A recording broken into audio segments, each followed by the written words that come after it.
গল্পতরু চ্যানেলে আপনাদের সাথে আছি আমি রাজ। পড়ছিলাম হুমায়ুন আহমেদের উপন্যাস দিঘির জলে কার ছায়া গো। পড়ছি এর তৃতীয় পর্ব। আহসানকে পেয়ে শওকত সাহেব আনন্দিত। তিনি নতুন একটা বই পড়ছেন। বইয়ে বিবর্তনবাদের জনক ডারউইন সাহেবকে ধরাশায়ী করা হয়েছে। বিষয়টায় তিনি বিপুল আনন্দ পেয়েছেন। তার পূর্বপুরুষ বানর, এটা তিনি নিতেই পারতেন না। এখন সমস্যা সমাধান হয়েছে। তিনি আহসানের দিকে ঝুঁকে এসে বললেন, তুমি ডারউইনবাদে বিশ্বাস করো?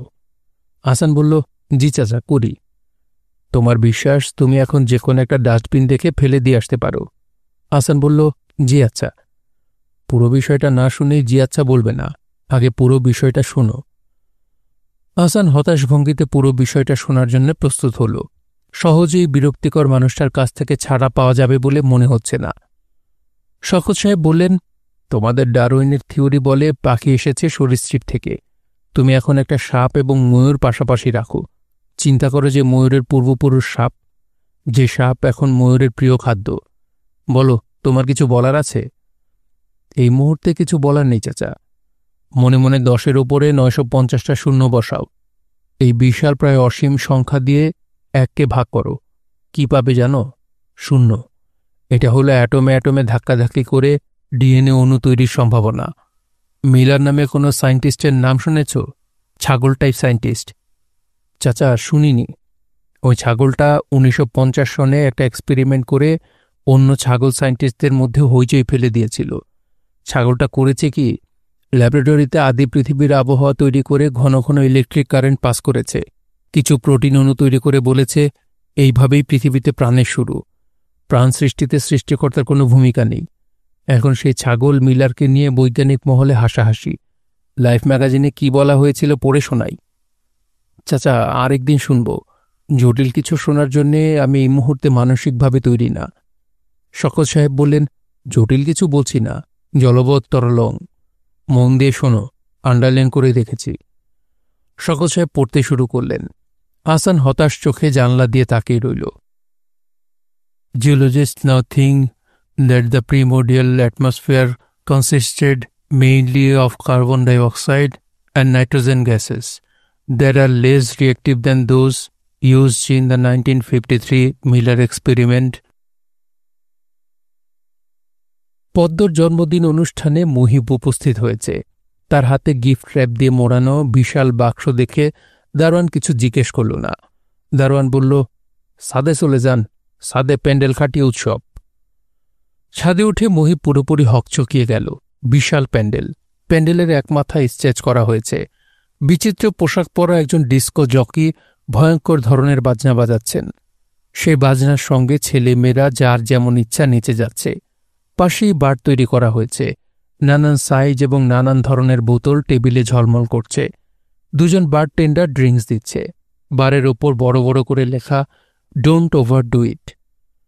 মুহিব উপহারের বাক্স নিয়ে কি করবে বুঝতে পারছে না। এখানে কারো হাতেই উপহারের কোনো প্যাকেট দেখা যাচ্ছে না। হলুদ ব্লেজার পরা অতি সুদর্শন এক ভদ্রলোক এসে মুহিবের সামনে দাঁড়ালেন। বিনয়ী গলায় বললেন, আপনার পরিচয় জানতে পারি? মুহিব বলল, আমি পদ্মর জন্য একটা উপহার নিয়ে এসেছি। পদ্মর মা পাঠিয়েছেন। ভদ্রলোক ইশারা করে কাকে যেন ডাকলেন। তাকে বললেন, জলিল, ওনার কাছ থেকে গিফট নিয়ে যাও। মুহিব বলল, নীলি ম্যাডাম বলে দিয়েছেন আমি যেন নিজের হাতে তাকে গিফটটা দিই। ভদ্রলোক বললেন, জলিল, ওনাকে পদ্মর কাছে নিয়ে যাও। আর ভাই, আপনি গিফট দিয়ে ছাদে চলে আসবেন, পার্টি এনজয় করবেন। আপনার নাম? মুহিব। মুহিব সাহেব, পরে আপনার সঙ্গে দেখা হবে। ঘর ভর্তি উপহারের মাঝখানে একটা 2 বছরের বাচ্চা লাল শার্ট প্যান্ট পরে ঘুরে বেড়াচ্ছে।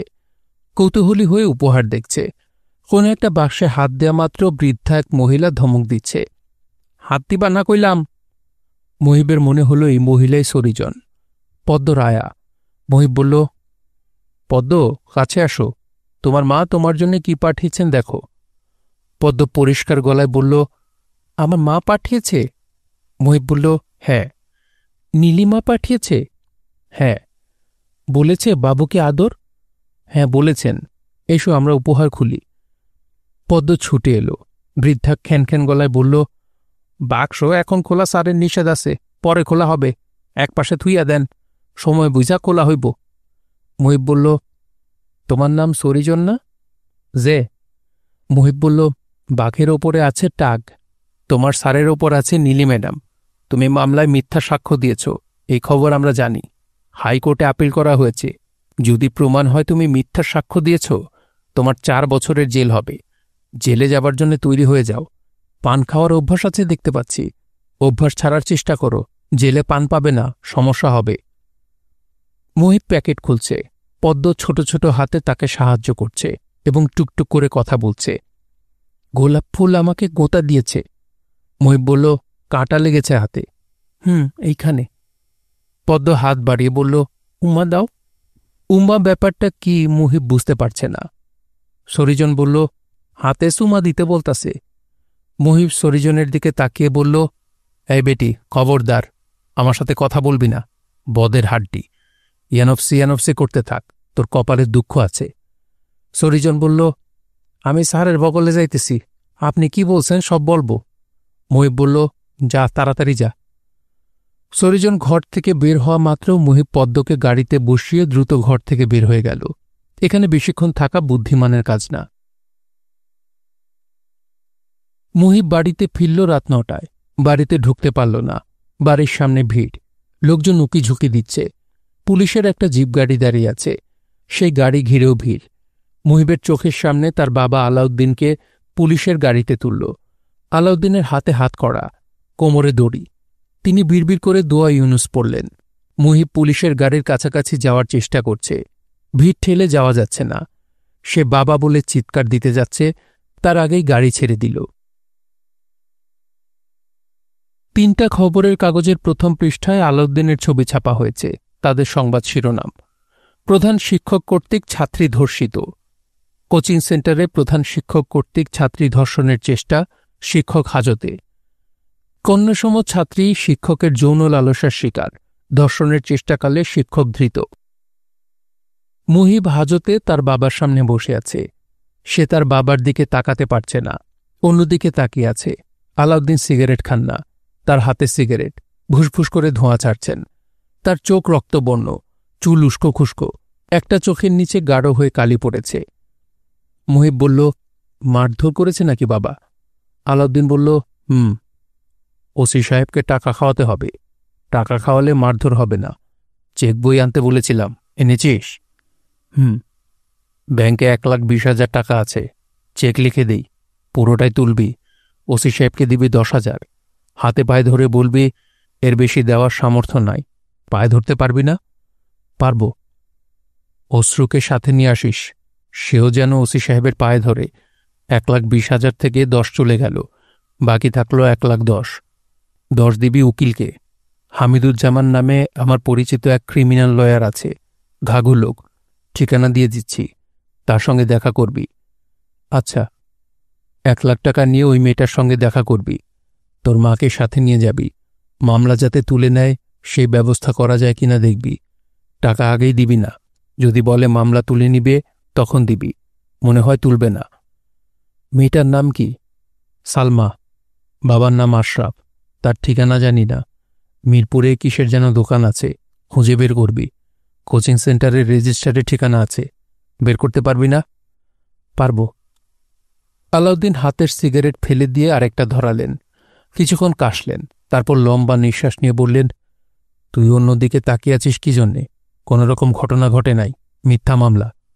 মিথ্যা মামলা? অবশ্যই, যে কোনো গাধা বুঝবে মিথ্যা মামলা। তোর বুদ্ধি গাধারও নিচে বলে ভেবেছিস সত্যি। বাবার দিকে তাকাচ্ছিস না, অথচ আমি তোর জন্মদাতা পিতা। এক হাদিসে আছে, রসুলুল্লাহ সাল্লাল্লাহু আলাইহি ওয়াসাল্লাম বলেছেন, আমি যদি আল্লাহ পাক ব্যতীত অন্য কাউকে সেজদা দেওয়ার হুকুম দিতাম, সে হতো জন্মদাতা পিতা। বুঝেছিস? জি। মামলা যে মিথ্যা প্রমাণ দেই, যদিও তোর কাছে প্রমাণ দেওয়ার কোনো কিছু নাই। তুই তো হাকিম না, প্রমাণ করতে হবে কোর্টে। যাই হোক, শোন, ঘটনা ঘটেছে বেলা 11টায়। 12টায় কোচিংয়ের ক্লাস হচ্ছে, চারদিকে ছাত্রছাত্রী। এর মধ্যে আমি এক মেয়েকে ঘরে ঢুকাবো, দরজার ছিটকেনি লাগাবো। এটা কি সম্ভব? আর ওই হারামজাদি সালমা দেখছে আমি দরজা বন্ধ করছি, সে কিছুই বলবে না। সে একটা চিৎকার দিলেই তো সব ছুটে আসে, দরজা ভেঙে তাকে উদ্ধার করতে হয় না। বুঝতে পারছিস? মিথ্যা মামলা কেন করেছে শোন। কোচিং সেন্টারে আমার শেয়ার 50, বাকি 50 হিসামের। চলে আমার নামে, আলাউদ্দিন কোচিং সেন্টার। সবাই এক নামে চিনে। গত বছর থেকে টাকা আসা শুরু হয়েছে। আমাকে আউট করা দরকার। পুরা ঘটনা সাজিয়েছে হিসাম। সালমা মেয়েটা তার আত্মীয়, ভাগ্নি না কি যেন হয়। আমি কি হিসাম চাচার সঙ্গে দেখা করব? করতে পারিস। যা করবি বিবেচনা করে করবি। গাধার মতো কিছু করবি না। মাথা ঠান্ডা রাখবি।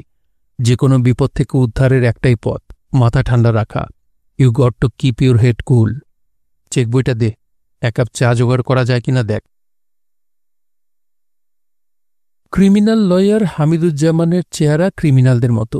মুখ ভর্তি খোঁচা খোঁচা দাড়ি, ছোট ছোট চুল, মাথা কামানো। যখন কথা বলেন না তখন ঠোঁট উল্টে রাখেন।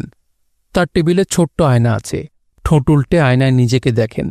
চেয়ারের পাশে পিতলের পিকদানি। কিছুক্ষণ পরপর সেখানে থুতু ফেলেন। মুহিব বলল, স্যার, বাবা বলেছেন মিথ্যা মামলা। হামিদুজ্জামান থুতু ফেলে কিছুক্ষণ ঠোঁট উল্টা করে বসে রইলেন। তারপর বললেন, বাবারে, সত্য মামলা মিথ্যা মামলা বলে কিছু নাই। মামলা হল জজ সাহেব। উনি যখন বলবেন মামলা মিথ্যা, তখন সত্য মামলাও মিথ্যা। টাকা পয়সা কি এনেছো? 10,000 টাকা এনেছি। যেখানে 1 সমুদ্র পানি লাগে সেখানে 1 চামচ পানি নিয়ে উপস্থিত হয়েছ। মামলার ধরন খারাপ, নন বেলেবল, জামিন হবে না। সেখানে কোর্টে চালান করা মাত্র জামিনে ছাড়াই নিয়ে আসব। আলাউদ্দিনের স্যারাকে দূত দিয়ে তো আনতে পারব না। টাকা দিয়ে ছুটায় আনতে হবে। মেয়ের ডাক্তারি পরীক্ষা কি হয়েছে? জানি না। তোমার জানার প্রয়োজনও নাই। যদি মামলা আমি নেই তখন আমিই জানব। ডাক্তারকে টাকা খাওয়ায় সার্টিফিকেট বের করব। ধর্ষণের আলামত শনাক্ত করা যায় নাই। এই বাবদই শুধু লাগবে 50,000। বুঝেছ?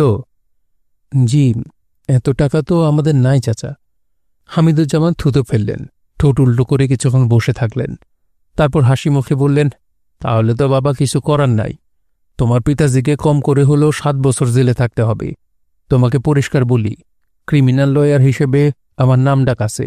লোকে বলে ফাঁসির দড়ির ভেতর থেকে আমি আসামি খালাস করে আনতে পারি। কথার মধ্যে কিছু সত্য আছে। তবে লয়ার আমি ভালো না। আমি টাকা খাওয়ানোতে ভালো। কাকে টাকা খাওয়াতে হবে, কিভাবে টাকা খাওয়াতে হবে, এইটা আমি জানি। রবীন্দ্রনাথ ঠাকুরের একটা নৃত্যনাট্য আছে, নাম মায়ার খেলা। কোর্টের নৃত্যনাট্য হল টাকার খেলা। তুমি যাও, তোমার বাবার সঙ্গে কথা বলো। শুরুতে মিনিমাম 1 লাখ টাকার ব্যবস্থা করতে পারলে আসবে। ব্যবস্থা করতে না পারলে আসবে না। তোমার বাবা আমার পূর্ব পরিচিত, এটা ঠিক আছে। পরিচয় কিছু হবে না। তোমার বাবাকে কি কোর্টে চালান দিয়েছে? 24 ঘন্টার মধ্যে কোর্টে হাজির করার নিয়ম। রিমান্ডের অর্ডার যদি পুলিশ বের করে ফেলে তাহলে সারে সর্বনাশ। মুহিব বলল, 10,000 টাকা নিয়ে এসেছি চেচা, টাকাটা কি রাখবেন? হামিদুজ্জামান থুতু ফেলতে ফেলতে বললেন, না। মুহিব উঠে দাঁড়াল। এখন সে যাবে আলাউদ্দিনের কোচিং বিজনেসের পার্টনার হিসাম সাহেবের কাছে। মুহিব তাকে ভালো করেই চেনে। অনেকবার তাদের বাড়িতে এসেছেন। শান্ত ভদ্র চেহারা। হজ করে আসার পর দাড়ি রেখেছেন, চোখে সুরমা দেন, গলার স্বর মিষ্টি। হিসাম সাহেব কোচিং সেন্টারেই ছিলেন। মুহিবকে দেখে বললেন, তুমি আসবে জানতাম। কি ঘটনা ঘটে গেছে দেখেছ? কেউ কি আর এই কোচিং সেন্টারে ভর্তি হবে? ছি ছি, কি কেলেঙ্কারি। সালমা মেয়েটা আমার আপন ভাগ্নি। তার সামনে মুখ দেখাতে পারি না। আমি তাকে বললাম, দরজা ভেঙে তোকে বের করতে হলো কেন? আগে চিৎকার দিলি না কেন? গাধিমে বলল, লজ্জায়। হে লজ্জা কই গেল? দুনিয়ার পত্রিকার লোক বাড়িতে আসছে। এক টিভি চ্যানেলের সাংবাদিক এসেছে ক্রাইম রিপোর্টিং করবে। ছি ছি ছি। মুহিব বলল, চাচা, আমি কি সালমা মেয়েটার সঙ্গে কথা বলতে পারি? কি কথা বলবে? মুহিব চুপ করে রইল।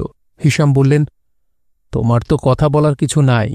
তোমার বাপ এত বড় একটা ঘটনা ঘটাইছে, তুমি ছেলে হয়ে তার সামনে যাবে কিভাবে? মুহিব বলল, তাও ঠিক। হিসাম বলল, জানাজানি বেশি হয়ে গেছে। জানাজানি কম হলে ঘটনা ধামাচাপার ব্যবস্থা করতাম। এখন সেই পথও নাই। চাচা, মেয়েটার সঙ্গে কি আমি টেলিফোনে কথা বলতে পারি? তুমি কথা বলার জন্য কেন অস্থির হয়েছ বুঝলাম না। তোমার কথা বলার তো কিছু নাই।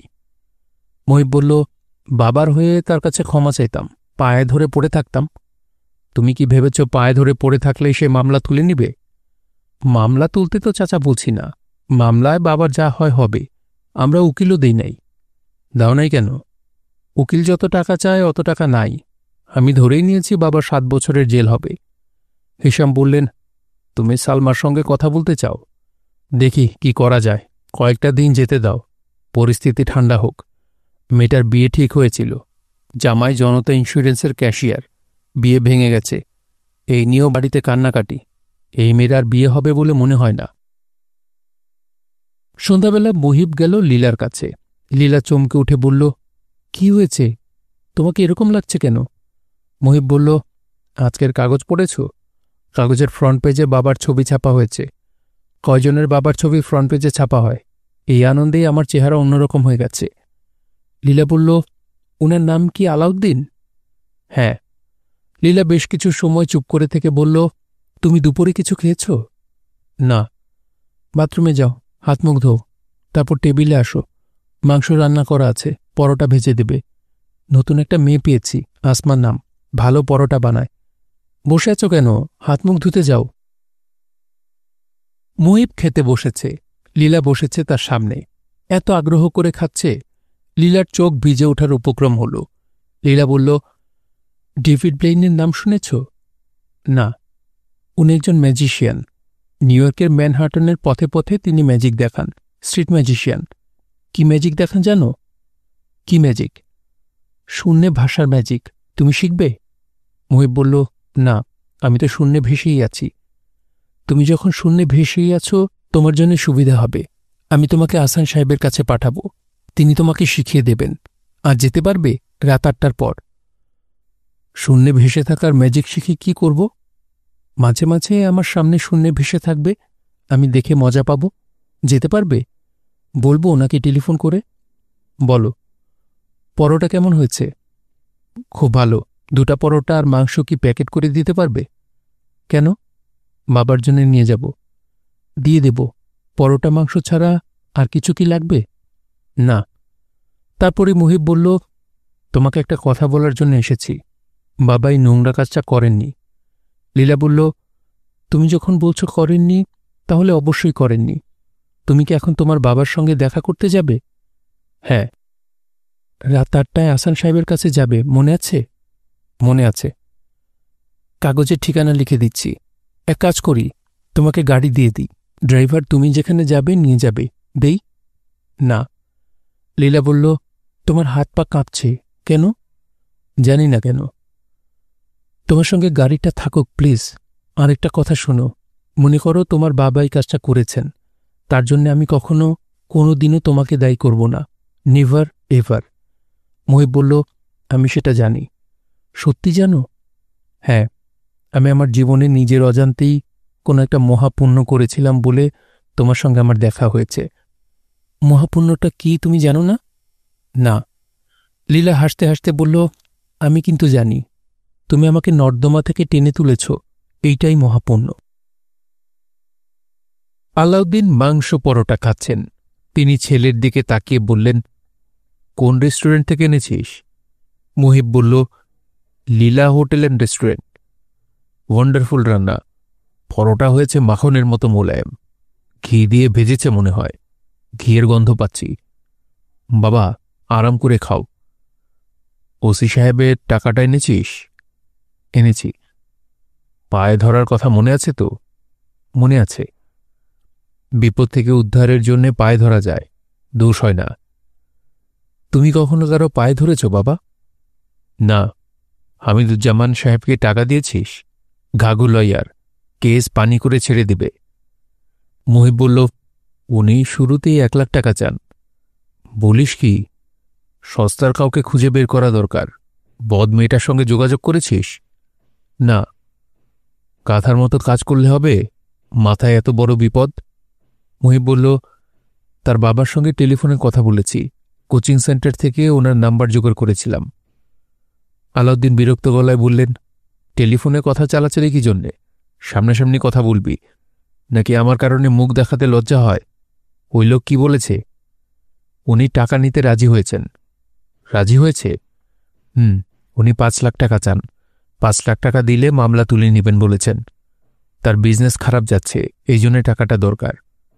আলাউদ্দিন হতাশ গলায় বললেন, 5 লাখ কই পাব? মুহিব বলল, উনি টাকা নিলেন, তারপর মামলা তুললেন না? আলাউদ্দিন বিরক্ত গলায় বললেন, আগেই কোডাক ডাকা শুরু করলি? জায়গাটা বেচে দে, 4 কাঠা জায়গা, 5-6 লাখ পাওয়া যাবে। আমরা থাকব কোথায় বাবা? আমি জেল থেকে বের হই, একটা কিছু ব্যবস্থা করবই। জায়গা বেচে দে, দ্রুত ব্যবস্থা কর। মামলা কোর্টে ওঠার আগেই ব্যবস্থা করা দরকার। তোর মা আছে কেমন? ভালো। আমার বিষয়ে কিছু বলে? বোকা মেয়ে মানুষ, যা শুনবে সবই বিশ্বাস করবে। ধরেই নিয়েছে আমি এই কাজ করেছি, ধরে থাপড়ানো দরকার। মহিব বলল, মা তো কিছুই বলছে না, শুধু শুধু তাকে থাপড়ানোর কথা কেন বলছো? কথার কথা বলছি, 2 প্যাকেট সিগারেট কিনে নিয়ে আয়। মশার কামড়ে রাতে 1 ফোঁটা ঘুম হয় না, সারা রাত জেগে থাকি আর সিগারেট খাই। মহিব উঠে দাঁড়াল। বাবার এখান থেকে সে যাবে আহসান সাহেব নামে এক লোকের কাছে। তিনি তাকে শূন্যে ভেসে থাকা শেখাবেন। তারপর সে কি করবে? বাসায় ফিরে যাবে? আতঙ্কে অস্থির হয়ে মা এবং বোনের সামনে বসে থাকবে? মোটেই ইচ্ছা করছে না। তার চেয়ে বরং নীলি ম্যাডামের কাছে যাওয়া যায়। তিনি নিশ্চয়ই আগ্রহ নিয়ে অপেক্ষা করছেন জন্মদিনের উপহার পেয়ে ছেলে কি করেছে তা জানার জন্যে। হয়তো নীলি ম্যাডাম বাড়িতে ঢুকতে দেবেন না। তখন সে রাস্তায় হাঁটবে, পুরোপুরি হিমু হয়ে যাবে। টহল পুলিশ জিজ্ঞেস করলে সে বলবে, আমি হিমু। পুলিশ জিজ্ঞেস করবে, যাচ্ছেন কোথায়? সে বলবে, জানি না। হিমুরা কোথায় যায় তারা জানে না। নীলি ম্যাডামের গেটের দারোয়ান মহিবকে চিনল, মুখ ভর্তি করে হাসল। স্যার ভালো আছেন? মহিব বলল, ভালো আছি। যান, ভেতরে চলে যান। লেখাপড়া করতে হবে না? দারোয়ান বলল, না, ম্যাডাম বলে দিয়েছেন আপনার ব্যাপারে কিছু লাগবে না, চলে যান। দরজা খুলে নীলি মোটেই অবাক হল না। তার ভাব দেখে মনে হল সে অপেক্ষা করছিল। নীলি বলল, আপনি নিশ্চয়ই কোনো সমস্যায় পড়েছেন, আপনাকে ভয়ঙ্কর দেখাচ্ছে। মহিব বলল, সমস্যায় পড়িনি, আপনাকে একটা জিনিস দেখাতে এসেছি, দেখিয়ে চলে যাব। কি দেখাবেন? সোফায় বসুন, দেখাচ্ছি। জিনিসটা দেখাবার জন্যে আমাকে একটা বিশেষ জায়গায় দাঁড়াতে হবে। নীলি সোফায় বসেছে, তার চোখে মুখে একই সঙ্গে শঙ্কা এবং কৌতূহল। মহিব বলল, আপনার ড্রয়িং রুমে আলো বেশি, কিছু কমিয়ে দিই? দিন। মহিব কয়েকটা বাতি নিভিয়ে নীলির সামনে দাঁড়াল।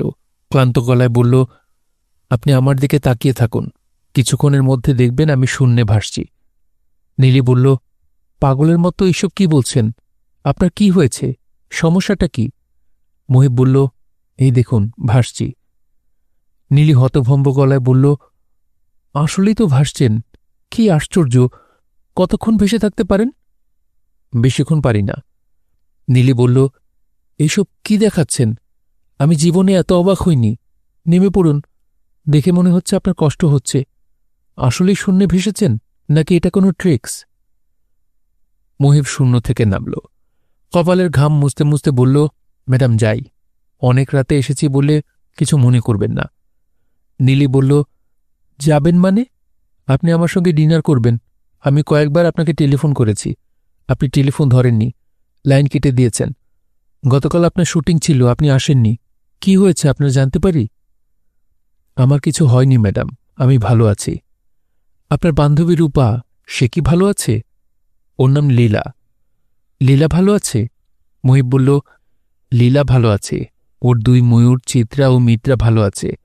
শুধু তার বাঁদরটা শরীর খারাপ করেছে, কাশি হয়েছে, মানুষের মতো খক করে কাশছে। লীলার বাবার শওকত সাহেব কলার ভেতর হোমিওপ্যাথিক ওষুধের দানা ভরে তাকে খেতে দিচ্ছেন, তার চিকিৎসা চলছে। নীলি বলল, মহিব, আপনি বসুন তো, কথা না বলে চুপ করে বসুন। আমি যা জিজ্ঞেস করব শুধু তার জবাব দেবেন। Something is very wrong, I can feel it. টেবিলে খাবার দেওয়া হোক। এর মধ্যে আমরা গল্পগুজব করি। আপনাকে পেয়ে ভালো লাগছে। আমি একা খেতে পারি না, সব পশু একা খেতে পছন্দ করে, শুধু মানুষ এবং পাখি এই 2 শ্রেণী একা খেতে চায় না। মহিব বলল, এটা আমি জানতাম না। পাখিদের বিষয়ে শুধু একটা বিষয় জানি, লীলার বাবা বলেছেন পাখিরা আগে সরীসৃপ ছিল, পরে পাখি হয়েছে। নীলি বলল, এই তথ্য আবার আমি জানি না। ভালোই হয়েছে, এক্সচেঞ্জ অফ আইডিয়া। এখন বলুন, আপনি কি কোনো বিপদে পড়েছেন? মহিব বলল, আমি বিপদে পড়িনি, আমার বাবা বিপদে পড়েছেন। মহা বিপদে। তিনি এখন থানা হাজতে ঘাপটি মেরে বসে আছেন। আপনাকে যেমন মশা কামড়ায়, বাবাকেও কামড়াচ্ছে। নীলি বলল, আমি কি কোনো সাহায্য করতে পারি? অবশ্য আমার তেমন কানেকশন নেই। পদ্মর বাবার অনেক কানেকশন আছে। সে যেমন মানুষকে বিপদে ফেলতে পারে, আবার বিপদ থেকে উদ্ধারও করতে পারে। আমি একটা কথা বললে সে ফেলবে না। মহিব বলল, ম্যাডাম, আপনাকে কিছু বলতে হবে না। নীলে বলল, পদ্মর বাবা টেলিফোনে আপনার প্রশংসা করছিল। আপনি নাকি সরিজনকে ধমকাধমকি করে এসেছেন। ও বলছিল যে ছেলে খাঁচায় ঢোকে বাঘকে খোঁচা দেওয়ার সাহস রাখে, সেই ছেলের সাহসের তারিফ করতে হয়। আপনি চাইলেই সে আপনাকে ভালো একটা চাকরি দিয়ে দেবে। তাকে বলবো? না। না কেন? ম্যাডাম, আমি দুষ্ট লোকের চাকরি করি না। আমি হিমু হতে চাচ্ছি। হিমুরা দুষ্ট লোকের অধীনে কাজ করে না। আমি কোনো চাকরি দিলে করবেন? আমি ম্যানেজার জাতীয় একজনকে খুঁজছিলাম।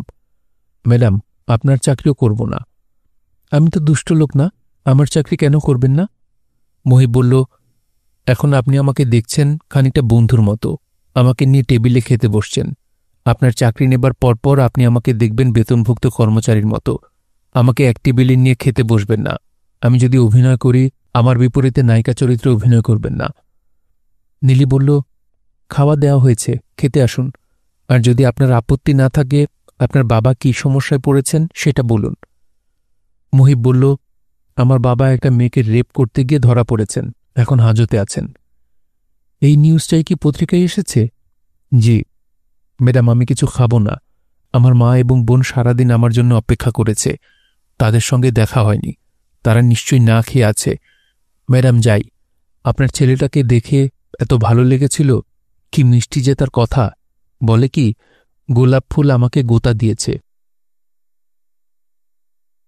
মুহিব বাসায় ফিরল না। রাস্তায় রাস্তায় হাঁটতে থাকল। প্রথম উপস্থিত হল আলাউদ্দিন কোচিং সেন্টারে। সাইনবোর্ড এখনও আছে। সাইনবোর্ড নামানো হয়নি। কাল পরশুর মধ্যে নিশ্চয়ই নামিয়ে ফেলবে। কোচিং সেন্টারের চারদিকে 3 বার চক্কর দিল। সেখান থেকে হেঁটে হেঁটে গেল লীলাদের বাড়িতে। পুরো বাড়ি অন্ধকার। শুধু লীলার ঘরে বাতি জ্বলছে, অর্থাৎ লীলা জেগে আছে। মুহিব ঠিক করল, লীলার ঘরের বাতি না নেভা পর্যন্ত সে রাস্তায় দাঁড়িয়ে থাকবে। বাতির দিকে তাকিয়ে থাকবে। কিছু না, একটা খেলা। অতিরিক্ত দুশ্চিন্তার সময় ছেলে মানুষই খেলা খেলতে ভালো লাগে। মুহিব বাসায় ফিরল রাত 3টায়। তার মা এবং অশ্রু দুজনই না খেয়ে অপেক্ষা করছে। ভয়ে এবং দুশ্চিন্তায় দুজনই অস্থির।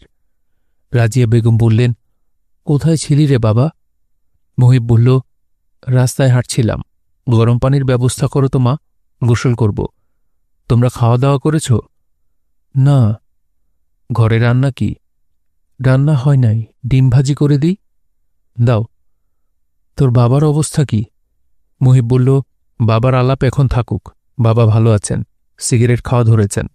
একজন হাজতি পাওয়া গেছে যে সিগারেটের বিনিময়ে বাবার পা টিপে দিচ্ছে। রাজিয়া বললেন, আমাকে নিয়ে যাবি? দেখা করতাম। দেখা করে কি বলবে? রাজিয়া জবাব দিলেন না। গরম পানির ব্যবস্থা করতে গেলেন। অশ্রু ভাইয়ের পাশে বসে রইল। মহিব বলল, তোর ভুট্টার খবর কি? এখনও খাটের নিচে বসে থাকে? অশ্রু বলল, বাবার ওই ঝামেলার পর ভূতটাকে দেখছি না। মহিব বলল, বাবার ঘটনায় তুই বিশাল এক ধাক্কার মতো খেয়েছিস। সেই ধাক্কা ভূত বাবাজির গায়ে লেগেছে। ভূত পালিয়েছে। আমার মনে হয় না তুই এই ভূত আর দেখবি। সব মন্দের একটা ভালো দিক আছে। অশ্রু বলল, ভাইয়া, তোমার গা থেকে বিকট সিগারেটের গন্ধ আসছে। মহিব বলল, একটার পর একটা সস্তা সিগারেট খেয়ে যাচ্ছি, গন্ধ তো আসবেই। এখন একটা ধরাবো, পানি গরম না হওয়া পর্যন্ত সিগারেট ব্রেক। মুহিব সিগারেট ধরাতে ধরাতে বলল, শূন্যে ভাষা খেলা দেখবি?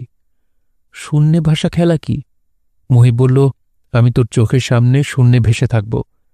অশ্রু বলল, ভাইয়া, আমার মনে হয় তোমার মাথা খারাপ হয়ে যাচ্ছে। মুহিব বলল, সম্ভাবনা আছে। ইচ্ছা করছে সারাক্ষণ শূন্যে ভেসে থাকি। আলাউদ্দিন আবার পত্রিকার প্রথম পাতায় চলে এসেছেন।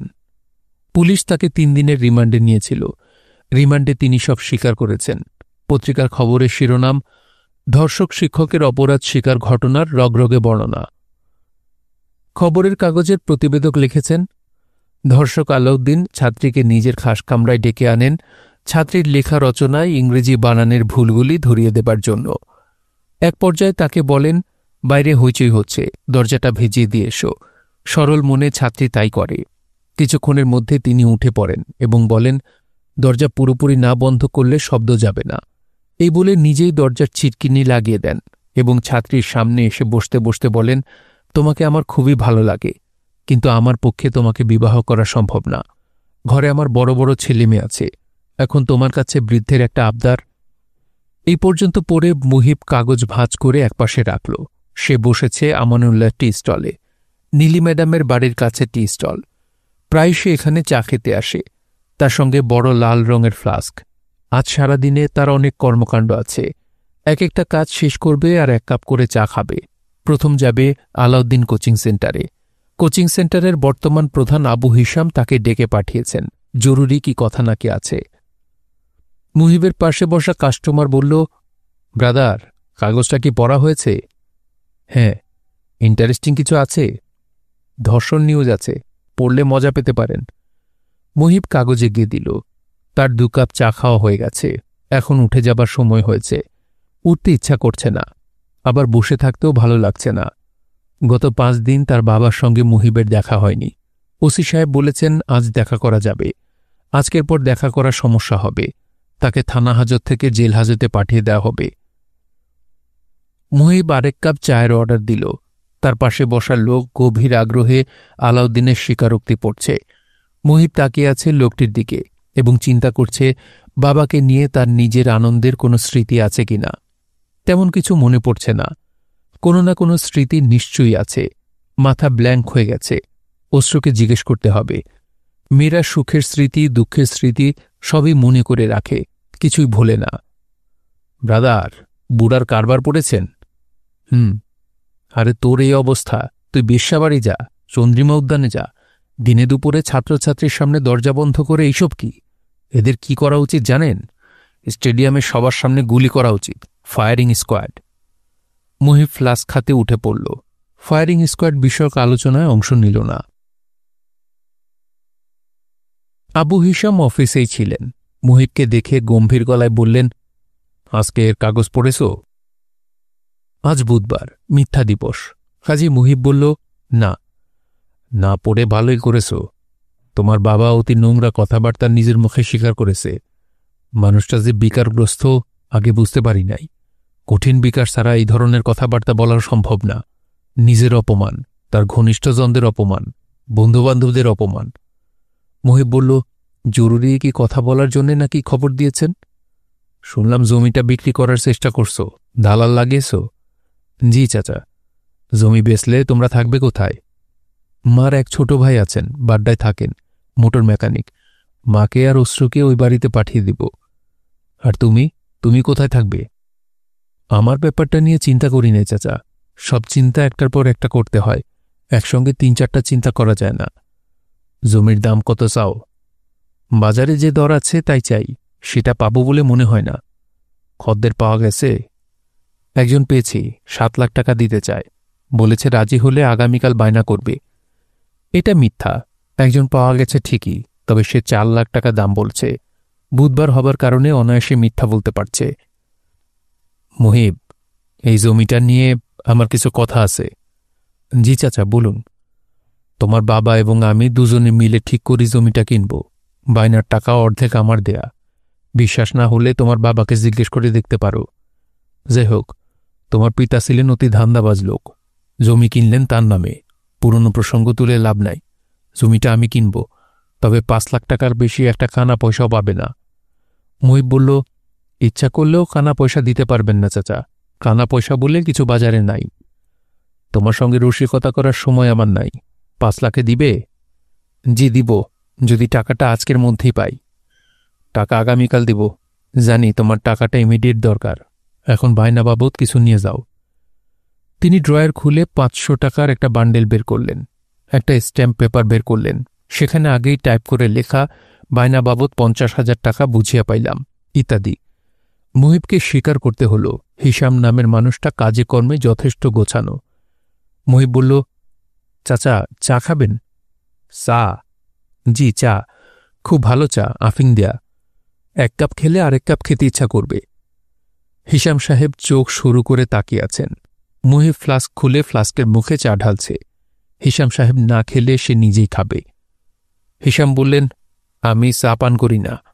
মুহিব বলল, চাচা, অনুমতি দিলে আমি পান করে ফেলি, তারপর ফ্লাস্ক নিয়ে বাবার কাছে যাব, বাবাকে পান করাব। শুনছিলেন হুমায়ুন আহমেদের উপন্যাস দিঘির জলে কার ছায়াগো। পড়ছিলাম এর 3য় পর্ব। উপন্যাসটি আপনাদের কাছে কেমন লাগছে তা অবশ্যই কমেন্ট করে আমাদেরকে জানাতে পারেন। ভালো লাগলে একটি লাইক করবেন, চাইলে শেয়ার করে অন্যকে শোনার সুযোগ করে দিতে পারেন। সবাই ভালো থাকবেন, সুস্থ থাকবেন এবং গল্পতরুর সঙ্গে থাকবেন। ধন্যবাদ।